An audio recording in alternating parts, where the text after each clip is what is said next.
আসসালামু আলাইকুম, আমার নাম রিহাদ। আমি কুমিল্লা কোটবাড়ি থেকে এসেছি। আমি ইমাম সাইকেল স্টোরে একটি কাস্টম বিল্ড করেছি, বোট সান 6.0। আমার কাছে কাস্টম বিল্ডটি অনেক সুন্দর লেগেছে, অনেক ভালো লেগেছে। তাদের কাজে আমি সন্তুষ্ট। আপনারা যারা চান ইমাম সাইকেল স্টোরে আসবেন, তাদের কাছ থেকে কাস্টম বিল্ড করবেন।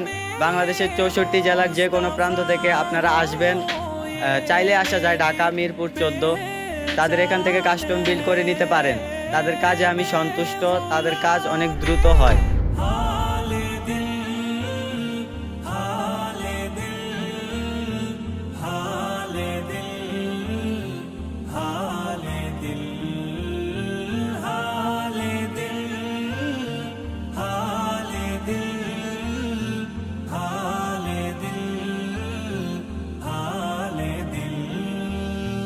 हाले दिल किसको सुनाए, आपके होते हुए।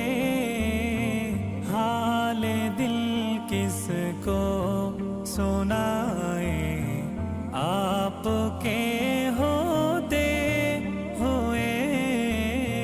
क्यों किसी के दर पे जाए, क्यों किसी के दर पे जाए, आपके होते हुए।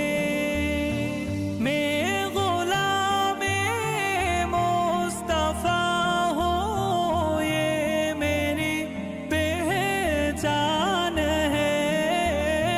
मैं गुलामे मुस्तफा हूँ, ये मेरी पहचान है। गम मुझे क्यों कर सताए, गम मुझे क्यों कर सताए। আমার কাস্টম বিল্ডটা তারা অনেক দ্রুত করে দিয়েছে, এই জন্য তাদেরকে ধন্যবাদ। আপনারা যারা চান ইমাম সাইকেল স্টোরে এসে কাস্টম বিল্ড করতে পারেন। ধন্যবাদ ইমাম সাইকেল স্টোরকে। আসসালামু আলাইকুম।